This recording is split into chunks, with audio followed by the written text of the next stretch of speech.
Since the release of Overwatch 2 in October 2022, the game has been notorious for having imperfect and unbalanced matchmaking. However, to address this problem, on February 7th, 2023, Season 3 of Overwatch 2 was released. And with this, a promise from Blizzard stating that matchmaking games should now be more balanced. My name is Halzeey, and in today's video, I'm going to dissect Overwatch 2's matchmaking, a brief history of the old system, and if Blizzard has lived up to their promises. If you enjoy this type of content, please consider subscribing. Enjoy.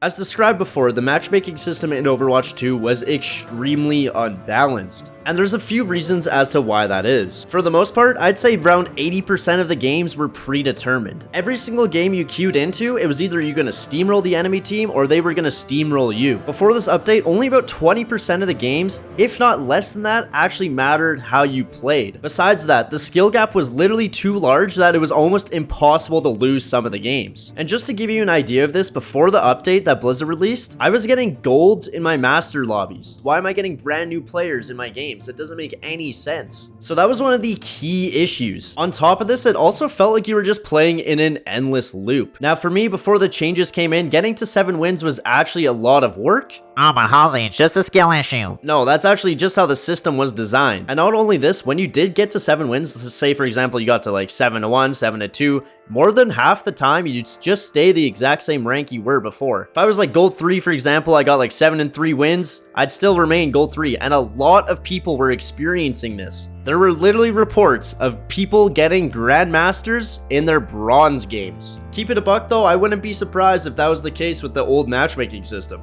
Now, one of the reasons why the games always felt so unbalanced is because Blizzard puts you into lobbies with similarly ranked MMR players. Now, this is usually how most competitive games function. There's a hidden MMR system behind the colored rank, but that wasn't the case for Overwatch. In Overwatch, Blizzard stated that your rank doesn't actually matter. For example, if I was like Diamond, I could have MMR of a Master Grandmaster player, but I'd still be a Diamond. And same thing with like a Gold player. You could be a Gold player and have the MMR of Diamond players. So your visible rank would literally be like Gold 3, Gold 2, and you're in Diamond lobbies? Like, what sense does that make? But I digress. That's the old system. With the recent Season 3 changes, the question now becomes, has the system actually been fixed? Blizzard stated that they will now pair similarly matched MMR players with each other. So what this means is if I have a Diamond tank on my team, MMR-wise, I should be versing a Diamond tank MMR-wise on the opposing team. And it's not just the tank role, same goes for support and same goes for DPS. From my personal experience playing the game, I have about 50 games this season already. Matchmaking seems to be a little bit better. Now, that's not to say though that the game is 100% fixed. There is definitely some games where I still feel like there's a huge imbalance. Let me give you an example. So at the start of the season, I was placed in Platinum 1, and quickly I was able to rise back to my previous season rank, all the way peaking actually up to Master 4. Here's the caveat to this though. I'm pretty sure my MMR is around Master, so the game immediately launched me back to where my rank actually should be. Then as soon as this happened, game after game after game, probably 5 to 6 games in a row, we were just getting completely outmatched. Like, the games weren't even close. Well, yes, it probably attributed that maybe I was having an off day or something, but losing like 6 to 7 in a row where the games actually felt completely unplayable might seem like a little bit of a problem. And there was one game in specific that I remember, I was just getting absolutely dominated. I was like, what is going on? Why do these enemies feel like they're so much better? And I take a look at my teammates, take a look at the enemy team, and I have like previous season Grandmaster, previous season top 500 on the enemy team. It's like, what is going on? Why am I in this lobby? So for sure, I don't expect Blizzard to be able to make it 100% perfect after just one patch, but definitely it feels a lot better. So far from experience this season, I'd say about 75% of the games actually matter how you play now,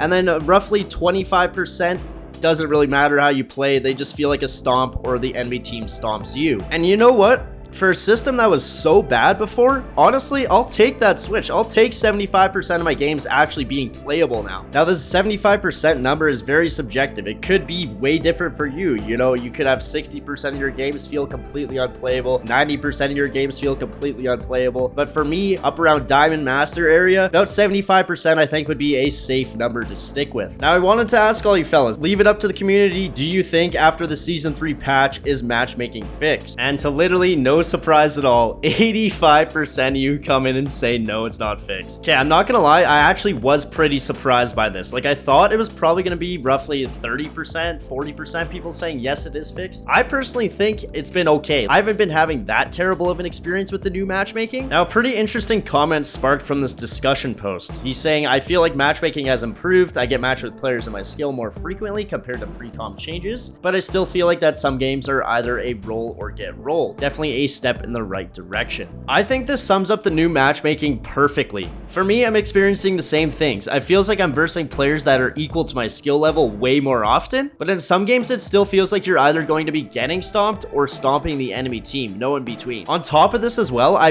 really like how Blizzard changed the win system from 7 to 5. I still like how their ranking system is unique. I do like that aspect, and just the fact that 5 wins is way more doable in the average day, especially if you go on a winning streak. Because Overwatch games are so short, getting 5 wins might only take an hour or two. Keep it a buck as well, there's a time where I literally went like 5 and 3 and I still double ranked up. It does seem like the issue where you were staying the same rank even after going 7 to 1 or 7 to 2 and you're not promoting, it seems like that's been fixed. And just the other day when I went on that big loss streak, when I lost 7 wins in a row or something, I still stayed Master 4. I went like 5 and 7 or 5 and 8 or something, and I stayed Master 4 still. So I do think the matchmaking system is definitely moving in the right direction. Don't get me wrong, by all means is it not fixed. 100% this matchmaking system is not fixed at all, but I'm just glad that Overwatch 2 is actually playable 6 months after its release. You know, it only took a few months, but we did it in the end. We definitely got there in the end, fellas. Now, what are the next steps for Blizzard? What has to happen to matchmaking to make it perfect? I think for the most part, we're definitely in the right direction, but I think we need to get rid of this system where we just lose 5 to 6 games in a row for free, basically. Now, I know Blizzard could be doing it as sort of a test to kind of see where your MMR is at, where your skill level's at. But in my opinion, I think those games should only happen maybe 2 to 3 games in a row, definitely not 5 to 6 in a row. It just feels like a waste of time playing in lobbies where the skill level is just extremely high compared to where my current rank is. Because I know for a fact, I'm not at that skill level yet. I'm just not. So I think that would be a good starting point, is just eliminating some of these unnecessary games. Other than that, kind of remove the 25% games that feel unplayable. It kind of goes hand in hand with the last point. If we could get that number down to less than 10% of games feeling like they're unplayable or predetermined, I think that would be an overall win for Overwatch. With a game this big, it's going to be extremely hard to have every single game perfect, but I don't think it's that much of an ask to have the game feel balanced when I'm playing the rank system. I'm curious to hear your guys' thoughts about the new matchmaking system though. Are you experiencing what I've been experiencing? Does the system feel exactly the same as the old one? I personally think it doesn't, but let me know down below.